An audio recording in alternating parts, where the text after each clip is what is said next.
सुहाग रात पर जब मैं अपनी पत्नी के कमरे में जाने लगा तो मेरे दोस्तों ने मुझे रोक लिया और कहने लगे, देख आज रात अपनी पत्नी को काबू करके रखना, नहीं तो वह जिंदगी भर तुझे दबा कर रखेगी। मेरा दोस्त अजय मजाकिया अंदाज में मुझसे यह सब कह रहा था। अभी दूसरे ने कहा, अरे इससे यह सब कहाँ होगा, यह तो ज़िंदगी भर उसका गुलाम बनकर रहेगा। मेरे सभी दोस्तों ने मजाक बनाने में कोई कसर नहीं छोड़ी। बड़ी मुश्किल से अपने दोस्तों से पीछा छुड़वाते हुए मैं बेताबी से कमरे में दाखिल हुआ। पर कमरे के अंदर के नज़ारे ने तो मुझे हैरान ही कर रख दिया। मेरी नई नवेली दुल्हन शालू घर पर चादर ताने सो रही थी। शादी का जोड़ा अलग पड़ा हुआ था और साथ में जेवरात भी एक तरफ रखे हुए थे। मेरे तो जैसे जज्बात ठंडे हो पड़े थे। मैंने घड़ी की तरफ नज़र दौड़ाई तो रात के 11 बजे की थे। इतना ज़्यादा वक्त भी नहीं हुआ था कि शादी के माहौल में तो इतना वक्त हो ही जाता है। तो क्या नई नवेली दुल्हन थोड़ी देर तक अपने पति का इंतज़ार भी नहीं कर सकती, या सिर्फ मेरे साथ ही ऐसा हुआ था? मुझे कुछ समझ में नहीं आ रहा था। मैं तो पिछले 1 महीने से एक एक दिन गिन रहा था और हर रात बेकरारी से बिस्तर पर करवटें बदलता था।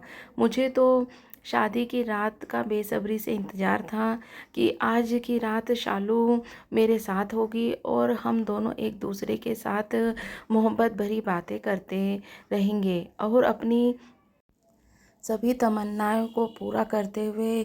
लेकिन शायद मेरे और शालू के जज्बात अलग अलग थे।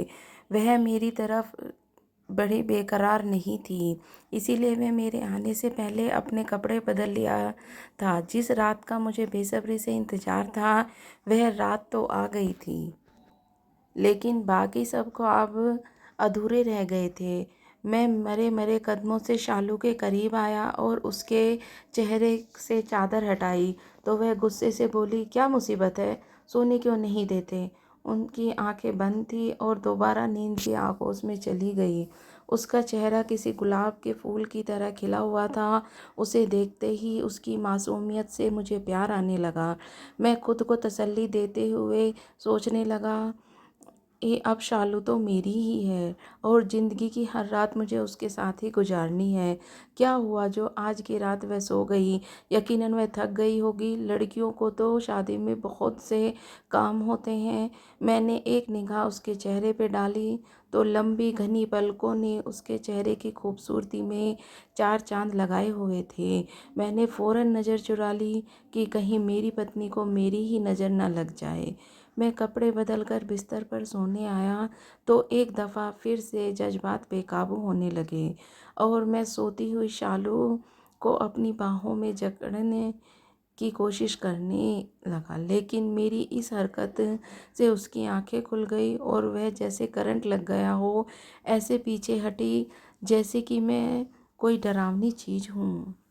मैंने प्यार से उसे कहा कि मेरी जान क्यों परेशान हो रही हो, मैं तुम्हारे साथ कोई ज़बरदस्ती नहीं करूँगा, तुम सुकून से मेरे साथ बैठ जाओ।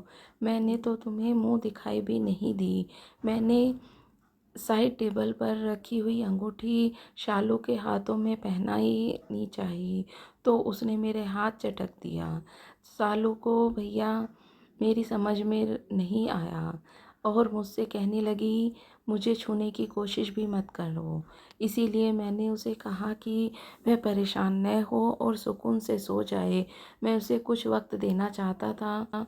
मैं अच्छी तरीके से जानता था कि किसी भी लड़की के लिए अपने घर को छोड़ना और नई ज़िंदगी में कदम रखना कितना आसान नहीं होता। शायद वह भी इन सब चीज़ों के लिए तैयार नहीं थी, इसीलिए वह मेरे साथ इस तरह से पेश आ रही थी।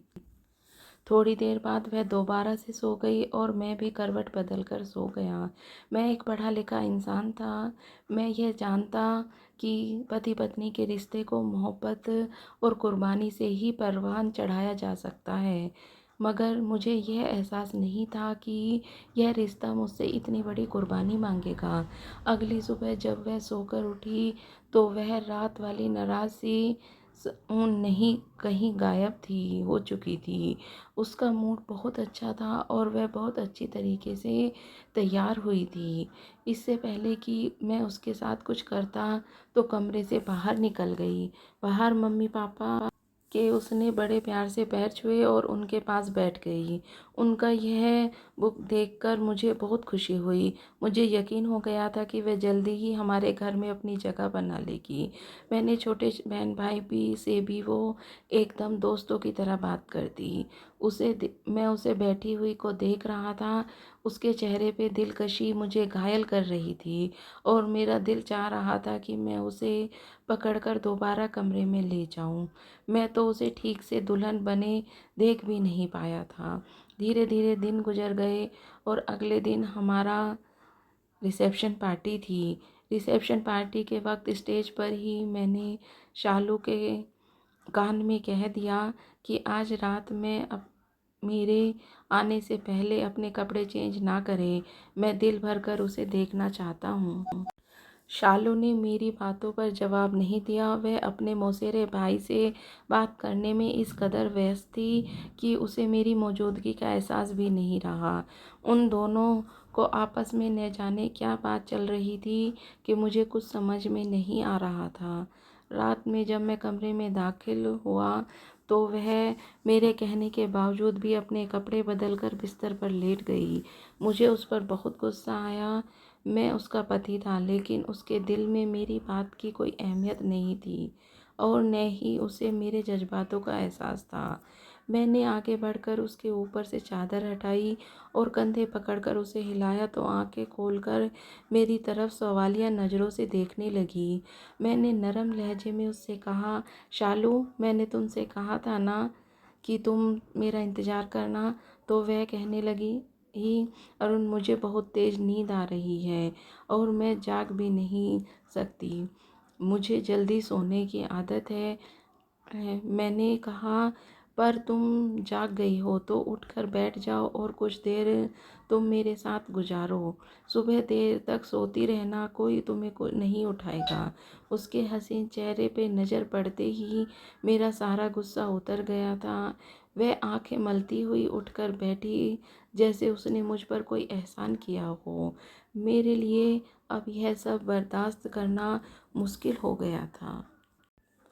मैंने गुस्से में उसके गालों पर अपनी मोहब्बत की मोहर लगा दी। इसके लिए सब अजीब था। वह घबराकर बिस्तर से उठ खड़ी हो गई और गुस्से में मेरी तरफ देखते हुए कहने लगी, मैंने कल ही आपसे कह दिया था कि मेरे लिए यह सब बहुत अजीब है।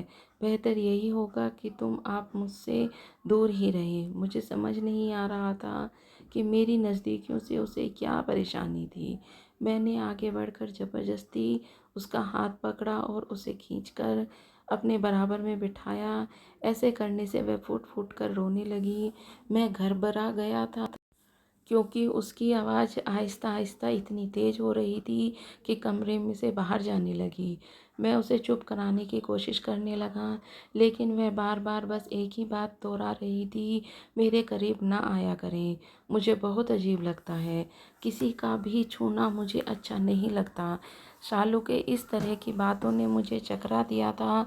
मैं अपनी पत्नी शायद किसी मानसिक बीमारी की शिकार हो गई है। अब यह बात मुझे आज पता चली। वह कहने लगी कि मुझे कुछ वक्त दीजिए, उसके बाद सब कुछ ठीक हो जाएगा।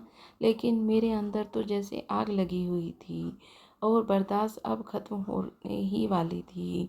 मैं 30 साल का एक जवान मर्द था जिसकी अपनी भी कुछ ज़रूरतें होती हैं। मैं अपनी पत्नी पर जी भरकर मोहब्बत लुटाना चाहता था लेकिन वह मेरे साथ लगते ही इस कदर हरकतें करती जिस इसके आगे कुछ सोच भी नहीं सकता था।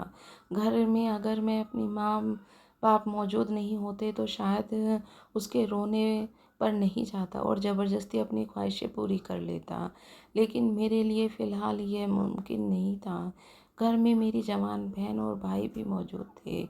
मेरी कोई भी गलत हरकत मुझे मेरे ही घर वालों की नज़रों में गिरा सकती थी। इसीलिए मैंने अपने दिल पर पत्थर रख लिया। वह तो दोबारा सुकून की नींद सो चुकी थी लेकिन मेरी नींद उड़ गई थी क्योंकि वह 12 रात में बात नहीं थी और यह परेशानी ऐसी थी कि यह बात किसी को बता भी नहीं सकता था और ऐसे ही हर रात गुजरना मेरे लिए मुमकिन था। मैंने अब सोच लिया था कि अब किसी डॉक्टर के पास लेकर जाऊंगा, लेकिन अगले दिन वह पहले ही तरह से फ्रेश उठी और नहा धोकर सजने संवरने लगी। मैं बिस्तर पर बैठ उसे ही देख रहा था। उसे भी अपने वजूद पर मेरी नज़रों की तपिश का एहसास हो गया था। उसने तुरंत सूट का दुपट्टा उठाया और फैलाकर ओढ़ लिया, जैसे मैं उसके लिए कोई गैर हूँ।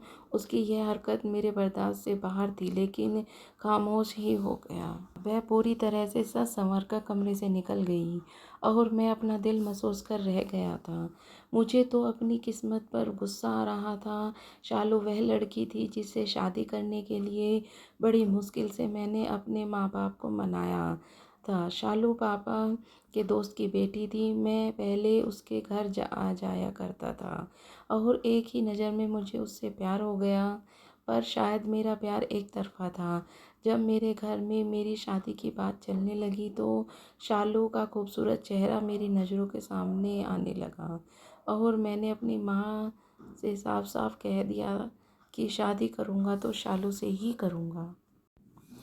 मेरे माँ बाप मेरे फैसले से सहमत थे और अगले ही दिन मेरे पापा ने मेरे रिश्ते की बात अपने दोस्त से चलाई। शालू के पापा ने भी तुरंत हामी भर दी और कुछ दिन बाद ही हमारी शादी की तारीख तय हो गई।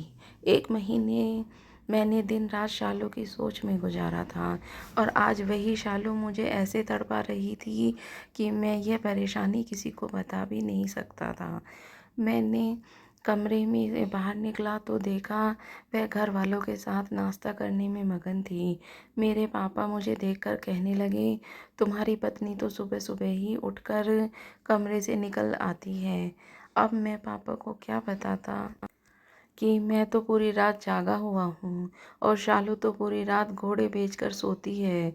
मुझे देखते ही मेरी माँ ने मुझसे कहा कि शालू को 1-2 दिनों के लिए उसके मायके छोड़ दो। इसके मायके वालों का फ़ोन आया था। वो लोग कह रहे थे कि इसकी बुआ फ़ॉरेन में रहती है और शालू से मिलकर जाना चाहती है। माँ की बातें सुनकर मैं खामोश हो गया और जब कमरे में आया तो देखा शालू खुशी खुशी अपना सामान पैक कर रही थी। मायके जाने की खुशी उसके चेहरे पर साफ झलक रही थी कि वह आज बहुत ही खुश है। मैंने शालू के कान में झुकते हुए कहा कि यह 2 दिन मैं तुम्हारे बगैर कैसे गुजार लूँगा। तुम आज ही अपनी बुआ से मिलकर वापस आ जाना। वह घबराकर 2 कदम पीछे हट गई। उसके यही रवैया मेरी जान जलाने लगा था। मैं उसे मायके ले जाने की बजाय डॉक्टर के पास लेकर गया। पहले तो वह हैरान हुई और जब उसे पता चला कि मैं उसका इलाज करवाना चाहता हूँ तो उसने साफ इनकार कर दिया। वह कहने लगी कि कुछ वक्त में वह खुद ही ठीक हो जाएगी, उसे इलाज की ज़रूरत नहीं है। मेरे लाख समझाने पर भी वह डॉक्टर के पास नहीं गई और अगले दिन जब मैं उसे लेने गया तो वह अपने मौसी के बेटे के साथ ड्राइंग रूम में बैठी मैं जाने क्या बातें कर रही थी। मुझे देखते ही जुबान पर ताला लग गया। वह दोनों इस कदर करीब होकर बातें कर रहे थे कि उन्हें देखते ही मैं हैरान रह गया। मेरी पत्नी को मेरी वजूद से तो घिन आती है, लेकिन इस लड़के के साथ बैठकर इसे कोई भी महसूस नहीं होती। मैं शालू को लेकर वापस घर आ गया और मैं दिन बहुत तेज़ी से गुजर रहे थे। शालू ने ही अपना इलाज करवाने को तैयार थी और ने ही मेरा हक देने को। मुझे ज़्यादा परेशान हो चुका था और मेरे दोस्त मेरा चेहरा पढ़ चुके थे। वह अक्सर मुझसे पूछते कि आखिर तुम इतने चुप क्यों हो, तुम्हारी परेशानी क्या है। अब तुम्हें क्या बताता कि मैं दिल पूरी तरह टूट चुका है। हर रात मैं बिस्तर पर पड़ा करवटें बदलते हुए शालू को सोता हुआ देखता हूँ। कभी कभी मेरे अंदर की बेचैनी मुझे इतनी गुस्ताखी पर मजबूर कर देती है कि शालू जोरों कतार से रोने लग जाती है। सबसे अच्छी बात यह थी कि उसका रवैया मेरे घर वालों के साथ बहुत अच्छा था। शालू ने पूरा घर संभाल लिया था। मेरी माँ तो उसकी तारीफ करते नहीं थकती थी। मेरी बहन और भाई भी हर वक्त भाभी के गुणगान गाते। कभी कभी उनकी मौसी का बेटा मेरे घर आ जाया करता तो वह दोनों ड्राइंग रूम में बैठकर घंटों बातें करते। और रात को अगर उसका फ़ोन आता तो बाहर जाके वो बातें करने के लिए कमरे से बाहर निकल जाती। मैं पूछने पर कहती तो कमरे में सिग्नल नहीं आता, इसीलिए बात करने के लिए मुझे छत पर जाना पड़ता है। रोहन शालू की चचेरी मौसी का बेटा था। रिश्ते में वह उसका सौतेला भाई था, पर उन दोनों की नज़दीकियाँ कभी कभी मुझे उनके रिश्ते पर शक करने के लिए मजबूर कर देती। लेकिन ऐसी कोई ठोस वजह नहीं थी कि मैं अपनी पत्नी पर कोई गलत इल्ज़ाम लगाता। वक्त भी तेज़ी से गुजर रहे थे और हमारी शादी को 1 साल होने वाला था। लेकिन अभी तक हम दोनों के दरमियान कोई रिश्ता नहीं था। दुनिया की नज़रों में हम पति पत्नी ज़रूर थे, पर हम दोनों के बीच की दूरियां ऐसी ही थी। अगर शालू ने से मेरी मोहब्बत न की होती तो शायद अभी तक अपने माँ बाप की सारी हकीकत बता देता। लेकिन मैंने अपनी पसंद की शादी की थी और मैं इस रिश्ते को हर कीमत पर निभाना चाहता था। उससे 1-2 दिन में मेरी शादी की सालगिरह आने वाली थी और शादी की सालगिरह वाले दिन मैंने अपने दोस्त के साथ फार्म हाउस पे पूरी तरह से सजा दिया था। मैंने सोचा था कि आज रात तो मैं हर हाल में शालू को पाकर ही रहूँगा, क्योंकि मैं जानता था कि अपने घर में तो मेरी यह ख्वाहिश पूरी हो ही नहीं सकेगी। इसीलिए मैंने अपनी माँ बाप को पहले ही बता दिया कि शालू को सरप्राइज़ देना चाहता हूँ और आज रात हम दोनों दोस्त के फार्म हाउस पर गुजारेंगे। उसे लेकर मैं फार्म हाउस के लिए निकल गया, जो शहर से बाहर था। मैंने शालू को नहीं बताया था कि आज रात हम फार्म हाउस पर गुजारने वाले हैं। मुझे यकीन था कि कोई ना कोई बहाना बनाकर टाल देगी। मैं उससे बदला लेना चाहता था और मैंने सोच लिया था कि सारी रात मैं उसे अपनी मोहब्बत के इस तरह से जकड़ कर रखूँगा कि उसके अंदर की सारी आयत निकल जाएगी। फार्म हाउस पर पहुंचकर शालू को पता चला कि हम दोनों यहाँ अकेले हैं। जब उसे पता चला कि हमारे घर वाले नहीं आएंगी तो यह जानकर वह गुस्से में कहने लगी कि हम शहर से इतनी दूर अकेले यहाँ पर क्या करेंगे, अभी इसी वक्त घर चलिए। मैंने उससे एक न सुनी और बाजू पकड़कर सीधे कमरे में जाकर बिस्तर पर पटक दिया। शालू, तुम्हारी मोहब्बत में मैंने 1 साल अपने जज्बातों का कत्ल किया है, लेकिन अब मेरे लिए यह सब बर्दाश्त से बाहर था। तुम मेरी पत्नी और हमारे बीच का हर रिश्ता बिल्कुल जायज़ है, इसीलिए मैं इंतज़ार नहीं कर सकता। यह सब कहने के बाद जैसे ही मैं उसके करीब गया तो मुझे धक्का देकर बेड पर खड़ी हो गई और फूट फूट कर रोने लगी और रोते हुए कहा कि वह किसी और से मोहब्बत करती है और मोहब्बत ही नहीं, उसके माँ बाप से छुपाकर शादी भी कर ली है। शालू की बात सुनकर मेरे कदमों तले से ज़मीन निकल गई। यह एक ऐसा सच था जो मुझे शादी के 1 साल बाद पता चला। वह मेरी नहीं बल्कि किसी और की पत्नी है। यह बात मैं किसी तरह से बर्दाश्त नहीं कर सकता था। मैंने शालू के बालों से पकड़ा और उससे कहा कि अब तमाशा बहुत हो चुका, सारी सच्चाई सच सच बताओ। मेरे पूछने पर शालू ने मुझे जो कुछ भी बताया, मेरे तो होश ही उड़ गए। शालू ने जिस लड़के से शादी की थी उसका नाम सूरज था। सूरज को शालू के मौसी के बेटे ने उससे मिलवाया था। इन दोनों की मोहब्बत 3 सालों तक परवान चढ़ रही थी। शालू ने अपने और सूरज के रिश्ते के बारे में अपने घर वालों को बताया था, पर उसके घर वालों ने शालू की शादी सूरज से न कराने के लिए राजी नहीं हुए। इसीलिए इन दोनों ने चुपके से शादी कर ली। यह बात इन दोनों ने किसी को नहीं बताई।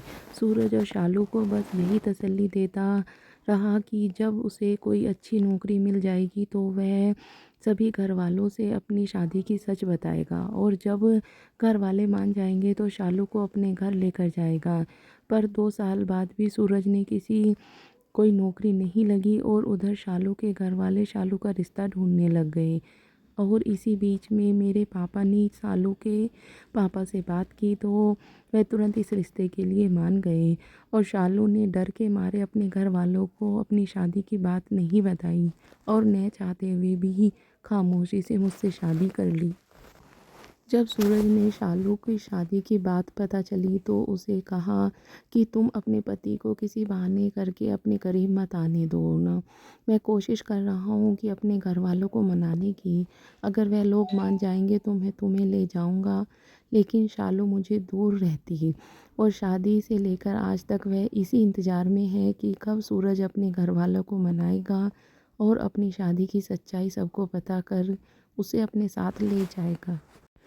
यह सब कहते हुए शालू फूट फूट कर रोने लगी। सूरज की मोहब्बत का दामन था। मैं इस इंतज़ार में ज़िंदा थी कि एक दिन ना एक दिन वह उसे लेने ज़रूर आएगा।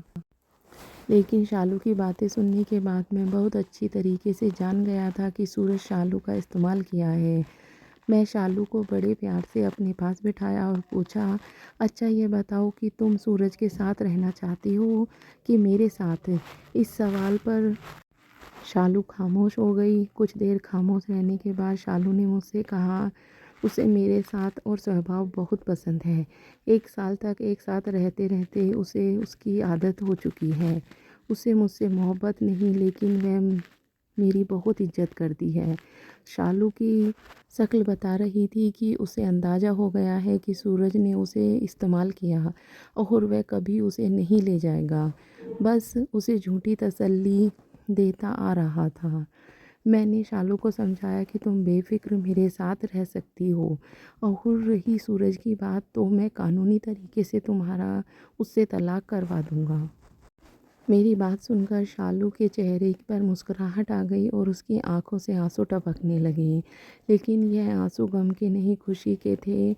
मेरे मुंह से इतना सब कुछ सुनने के बाद वह आकर मेरे सीने से लग गई और कहने लगी, आप ही मेरी सच्ची मोहब्बत है। बचपने में आकर मैंने गलत इंसान को चुन लिया था। मैंने भी उसे अपनी आगोश में भर लिया। अगले कुछ दिनों बाद ही मैंने तलाक के पेपर्स बनवाकर सूरज और शालू का तलाक करवा दिया। शालू ने गलत इंसान पर भरोसा करके बहुत सारे रिश्ते खतरे में डाल दिए थे।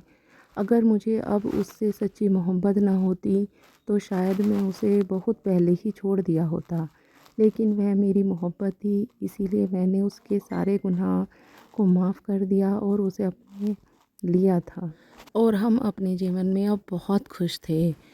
तो दोस्तों, मैं आपसे अपनी सारी बहनों से सिर्फ यही कहना चाहती हूँ कि किसी के बहकावे में आके अपनी ज़िंदगी बर्बाद ना करें। अगर ये कहानी सुनकर कोई एक लड़की भी अपनी ज़िंदगी से सही रख सकती है तो मेरा उद्देश्य पूरा होगा। आपको ये कहानी कैसी लगी मुझे एक कमेंट करके ज़रूर बताना। मैं ऐसी ही शिक्षाप्रद कहानियाँ आपके लिए लाती रहूँगी। आपका बहुत बहुत धन्यवाद।